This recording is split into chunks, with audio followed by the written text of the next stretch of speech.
अस्सलाम वालेकुम फ्रेंड्स। इस वीडियो में आप जानेंगे कि कंप्रेसर की रिप्लेसमेंट कैसे करते हैं। ये 3.5 टन का रेसिप्रोकेटिंग कंप्रेसर है जो इलेक्ट्रिकली बर्न हो चुका था। इसको रिप्लेस करेंगे। तो आपके सामने मैंने आउटडोर के कवर खोल लिए हैं और इसके बाद कलाम मीटर से मैं आपको चेक करके दिखाऊंगा। ये मेरे पास मल्टीमीटर है, इसको कंटिन्यूटी पे सेट किया और दोनों प्रोब जब टच किए देखें आपको बीप की आवाज़ आ रही होगी कंटिन्यूटी की। लेकिन कॉमन और जो इसका रनिंग टर्मिनल है इन दोनों में कोई कंटिन्यूटी नहीं है कंप्रेसर की। ये देखें 3 पिन आपको नज़र आ रही हैं। कॉमन और रनिंग में कोई कंटिन्यूटी नहीं है।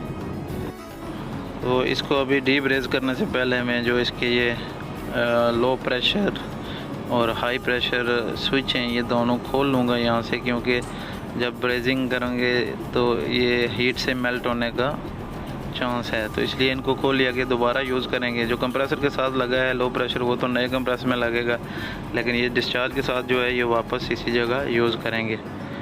तो इनको खोल लिया है मैंने ताकि हीट से मेल्ट ना हो। उसके बाद ये देखें आप, जो इसके लेग में कंप्रेसर के लेग में बोल्ट लगे हैं, रस्ट की वजह से खुलने में थोड़ा प्रॉब्लम हो तो मैंने स्टील ब्रश लेके उनको अच्छी तरह ब्रश किया, जिसकी वजह से आराम से खुल गए हैं।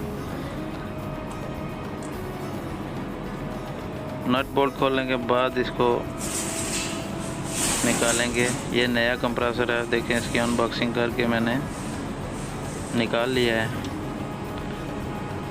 और अभी ये जो पिन वाल्व है कंप्रेसर के अंदर ये भी खोल लेंगे, जो हाई प्रेशर और लो प्रेशर स्विच के लिए यूज़ किए थे। तो उसके बाद डीप ब्रेजिंग करके कंप्रेसर को बाहर निकालिए, ये देखिए। और अभी कंडेंसर को धोने के लिए भेजा, नीचे अच्छी तरह प्रेशर से, पानी के प्रेशर से साफ़ किया इसको अच्छी तरह, कंडेंसर जितना कचरा था।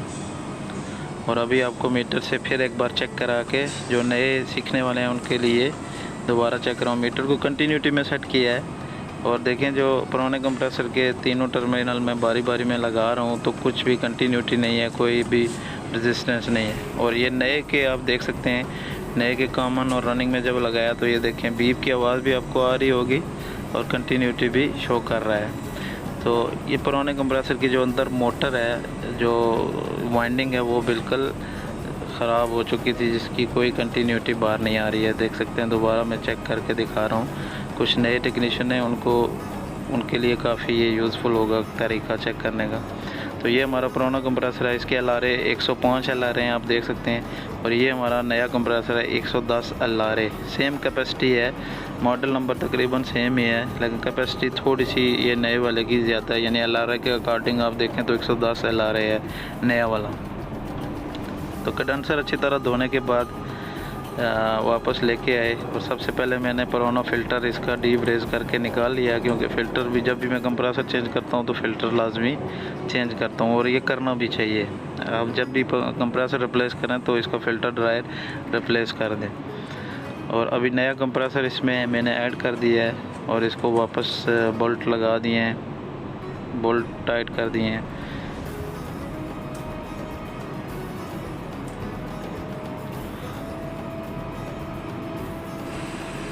अभी इसकी ब्रेजिंग स्टार्ट की है, ब्रेजिंग अच्छी तरह की है मैंने।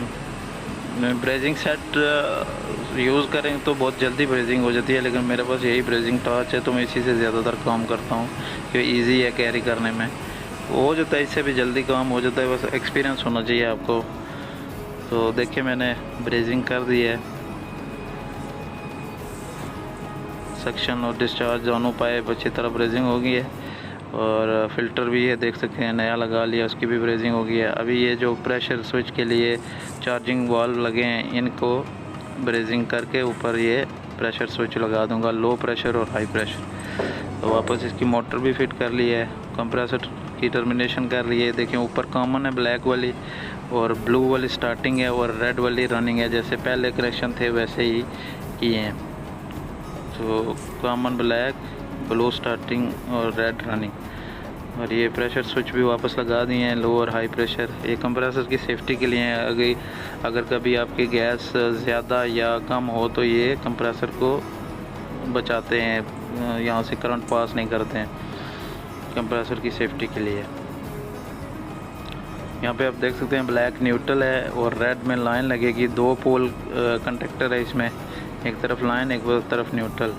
और ये येलो वायर जो प्रेशर स्विच से होके वापस इसको एनर्जाइज करेगी, कंडक्टर यहाँ से ऑन होगा। तो दूसरी तरफ कंप्रेसर की जो 3 वायर आई थी, ब्लैक वाली कॉमन लाइन की तरफ और रेड वाली जो रनिंग है वो न्यूट्रल की तरफ, और ब्लू वाली स्टार्टिंग जो हमारे कैपेसिटर के हर्मेटिक वाले पॉइंट में लगेगी। कंप्रेसर इसका 3 पिन कैपेसिटर है, इसमें एक पॉइंट होता है हर्मेटिक, एक फ़ैन का, और तीसरा जो है कॉमन जहाँ पे रनिंग हम लोग कनेक्ट करते हैं। तो ये देखें, इसमें पहले दूसरा वाला स्टार्टिंग कैपेसिटर विद रिले लगा था, तो अभी उसको मैंने निकाल के उसकी जगह एक ही ये इसके अंदर रिले भी होती है, ये बिग किक लगा दी है, स्टार्टिंग कैपेसिटर सेम कैपेसिटी का। और अभी फ़ैन मोटर के भी कनेक्शन इसके साथ ही कर देंगे। तो फ़ैन मोटर की जो ब्राउन वायर है ये फ़ैन की स्टार्टिंग वायर है, तो फ़ैन वाले पॉइंट पे लगेगी कैपेसिटर में, और जो वाइट वायर है उसकी रनिंग है वो कॉमन जो कैपेसिटर के ऊपर न्यूट्रल जहाँ पे कनेक्ट हैं वहाँ पे लगेगी, और जो ब्लैक है वो कंप्रेसर की कॉमन के साथ ही जो लाइन वाला जहाँ पे कंडक्टर में उस तरफ लगेगी। तो फ़ैन मोटर के भी कनेक्शन कर दिए, कैपेसिटर भी लगा दिया और बिग किक भी लगा दिया। ये देखें, ये पहले वाला स्टार्टिंग कैपेसिटर विद रिले था। अभी जो नया वाला स्टार्टिंग ब्लैक वाला लगाया है उसके अंदर रिले होती है, तो सिर्फ 2 उसकी वायरें, एक कॉमन पे और एक हर्मेटिक पे बस लगा दें। और ये देखें कंडक्टर भी पूरे तमाम कनेक्शन हो चुके हैं इसके। बाकी नीचे ब्रेजिंग वगैरह भी आप देख सकते हैं। और मेक श्योर करना है कि कोई भी पाइप या कोई भी चीज़ आपकी बॉडी के साथ टच ना हो रही हो, जब दोबारा उसकी वजह से फॉल्ट ना हो। तो वापस कवर लगा लिया इसको अच्छी तरह, और यहाँ से ये निकाला था। ये कॉरिडोर का एसी है, ऊपर फ्रेम में लगा था, वहाँ पे गर्मी ज़्यादा थी, काम करना मुश्किल था ऊपर हाइट में, तो इसके निकाल के नीचे अंदर कर लिया था सीढ़ी के पास। और यहाँ पे हमने पूरा इसका कंप्रेसर चेंज किया। अभी वापस इसको कवर लगा के ऊपर फ्रेम में रख दिया, और सबसे पहले वैक्यूम, इसको वैक्यूम करना है। तो दोनों तरफ से वैक्यूम किया मैंने, आउटडोर को इनडोर दोनों, यानी एलन की वाल खुले हुए हैं, हाई साइड और लो साइड दोनों। और काफ़ी देर यानी आधा घंटा वैक्यूम लगा के रखा। तो देखें बिल्कुल हमारा ये सिस्टम वैक्यूम हो चुका है। ये हाई साइड पे एक गेज लगी हुई है और दूसरी लो साइड पे, यानी सक्शन और डिस्चार्ज दोनों में प्रोब लगा के आपकी गेज की, तो इसको वैक्यूम किया। और साथ ही मैंने वायर कनेक्शन वापस कर दिए हैं। लेफ़्ट साइड में मेन सप्लाई है, लाइन ग्राउंड लाइन और न्यूट्रल, और राइट में इंडोर की सप्लाई। तो वैक्यूम काफ़ी देर बंद करने के बाद भी रुका रहा, तो कोई यानी हमारा लीक नहीं। अगर वैक्यूम टूट जाए तो लीक होता है। तो इसके बाद अभी मैं गैस चार्जिंग करूँगा। सबसे पहले थोड़ा पर्च किया है गेज होज को, और अभी इसकी गैस खोल दी है।